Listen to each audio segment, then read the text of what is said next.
So those of you that watched my match reaction last night will understand that I was very, very frustrated. Not angry, frustrated. We didn't take our opportunities that were gifted to us last night. And then the usual thing happens because we don't take those opportunities. We switch off in defence for a couple of seconds. We let Wolves get an equaliser. And we could have actually lost it in the last 10 minutes. We completely shut down. We need to perform for 90 minutes of football. But let's look back at the game and do the play ratings and see where we can possibly go from here. This is the Toon Review.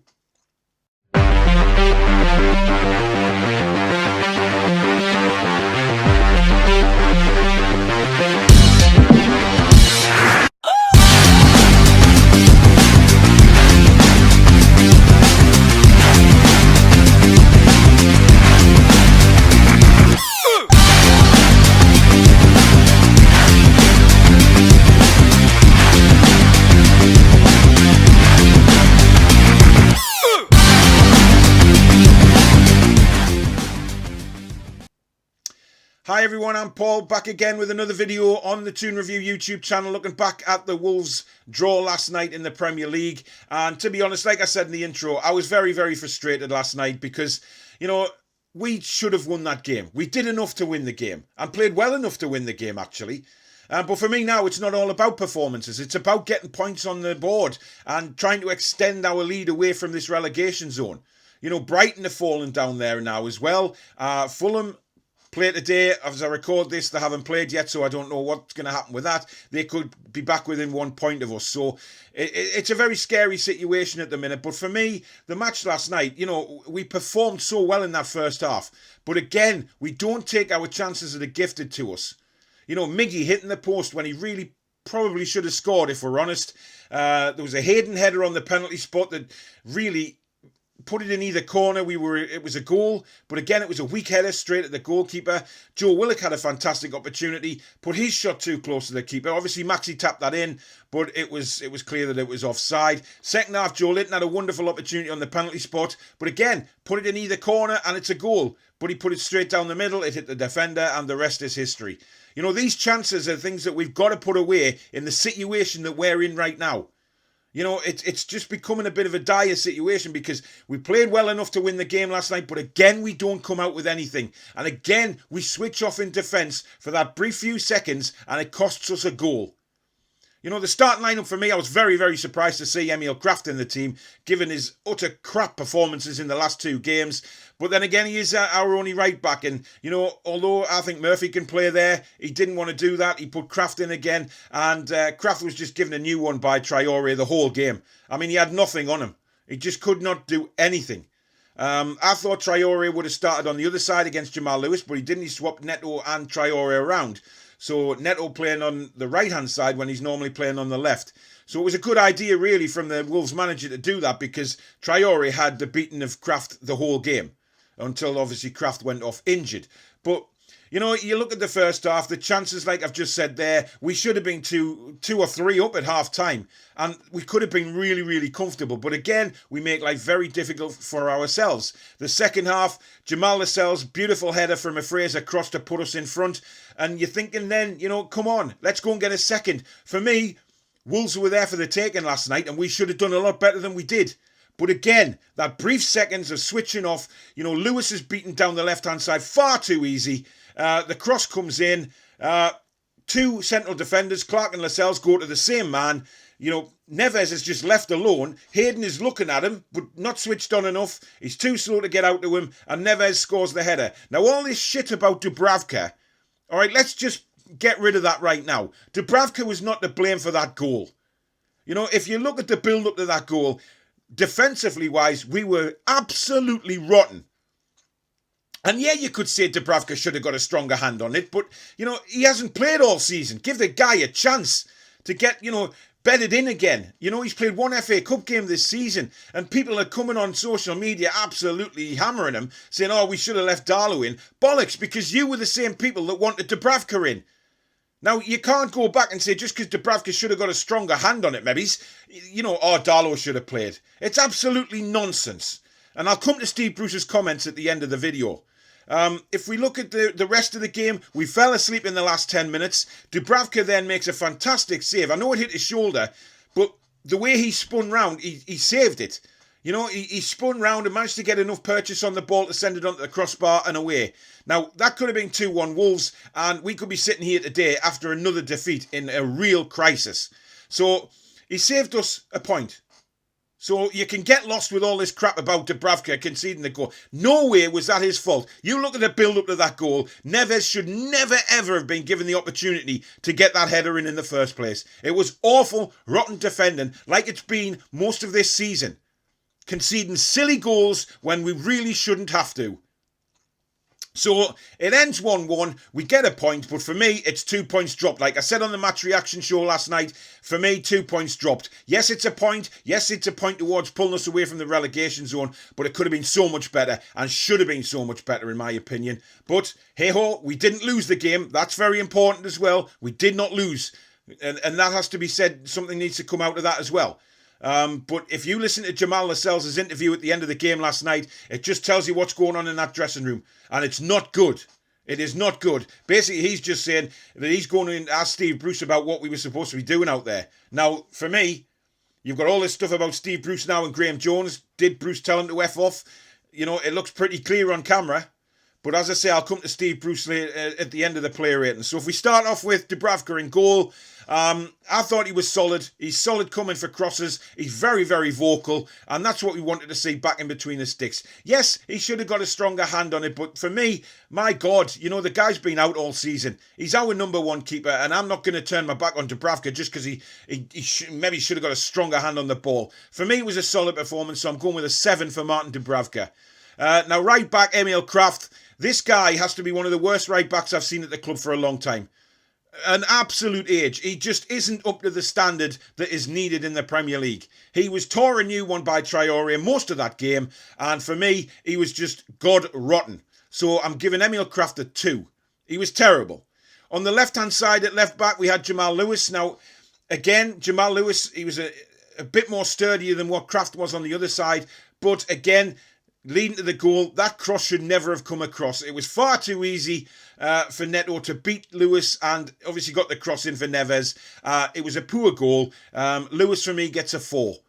If we move into the centre-backs position, Captain Jamal Lascelles obviously got the goal. Very, very good header. But again, ball watching for the goal. You know, the two centre-backs going for the same man, and Neves is left with basically the freedom of St James's Park again to score with the header. Now, Jamal Lascelles looked a bit more assured last night, I have to say. He played quite well throughout the game. You know, we didn't really get tested by Wolves a lot in the first half especially. Second half, you know, they came onto us a lot more when they got the equaliser, and the last 10 minutes they were all over us. So I think defending-wise he did okay. So I'm going with a 6 for the captain, Jamal Lascelles. Kieran Clark next to him made a couple of good challenges, especially in the first half, I thought.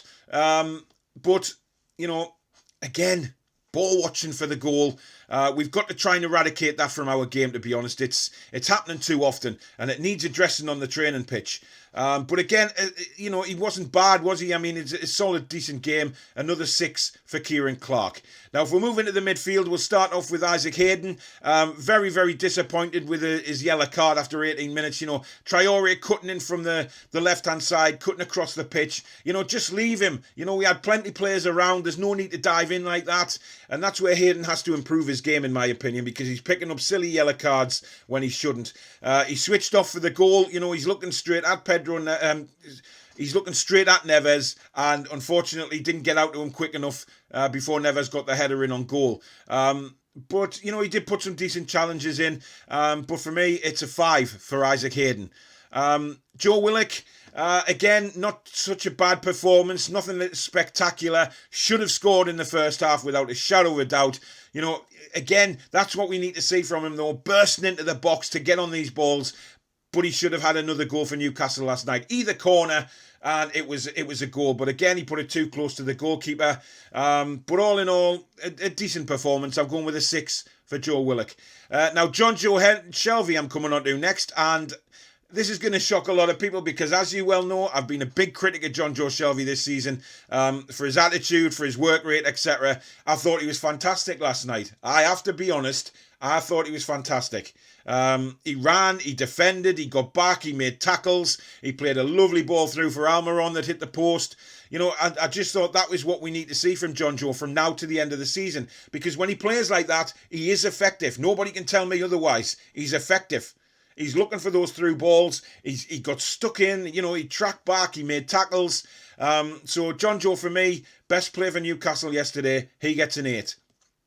If we move on to the front three, I'll start off with Joe Linton, unfortunately. You know, he did all right. He did all right. You know, there was some times where, you know, you just think, his shooting needs to be improved on. You know, he's putting shots straight down the middle. Shot in the first half, cutting in from the right-hand side, left foot shot straight at the goalkeeper. You know, the second half, I thought he brought that ball from Shelvey down beautifully and then hit a left foot shot first time. But again, straight at the keeper. And the one on the penalty spot for me is the big one. You know, put that either side of the goal and Newcastle go ahead. And it could have been a vital goal in our battle against relegation. But unfortunately for Joe Linton, he again put it straight down the middle and it hit the defender and went over the top of the crossbar. But, you know, at least he was getting some shots in last night, which is better than we can see in previous games when he's been absolutely non-existent. So Joe Linton gets a 6 for me. Moving on to the left-hand side with St. Maximin, I thought again, you know, first half he was fantastic, but just the final ball just lacking still for me with St. Maximin. Fantastic to watch when he's dribbling around players, and he did make some chances last night. Let's not beat around the bush. The first half he was just superb. Second half, you know, again, with the way the half went, he dwindled out the game a little bit before he got his injury, obviously. But I thought he was very, very effective, so I'm giving St. Maximin a 7. Miggy through the middle in that number 10 role again, false 9 or whatever you want to call it. I thought worked his arse off again. You know, this guy just has an engine on him, doesn't he? He's all over the pitch. He's backtracking. He's attacking. He's playing with a smile on his face again.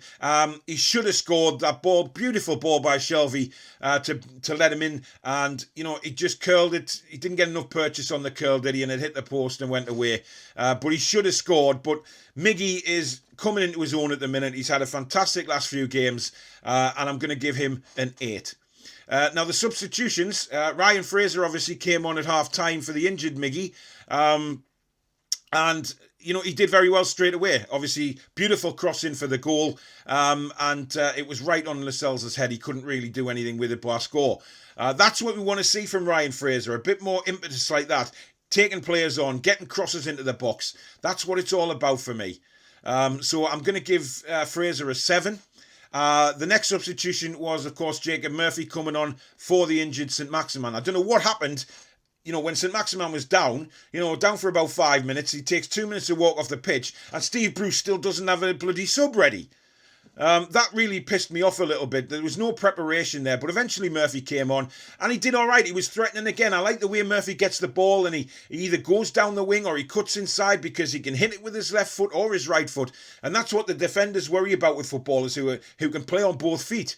So, you know, Murphy deserves a chance somewhere in that team. I really do believe that. He's got the talent. And he did really well when he came on, so I'm going with a 7 for Jacob Murphy as well. And the final substitution was Matt Ritchie coming on at right back for the injured Emil Kraft. I don't quite understand why he brought Ritchie on to play right back. He's fully left-footed. He's not a right back. You know, he struggles at times at left back anyway. But to put him right back was a bit crazy. But he did all right. He didn't do anything particularly wrong when he came on. So I'm going straight down the middle with a 6 for Matt Ritchie. Now, on to the manager. Now, before I give him a player rating, I'd just like to say about his comments after the game. I thought they were absolutely disgusting. Throwing Matt Ritchie under the bus. Throwing Dubravka under the bus. When is this man going to take responsibility for his own actions? You know, he never ever comes out and says, well, I got that wrong, I got this wrong, I'll hold my hands up to that, I'll take some responsibility. The man never does because he's an arrogant prick.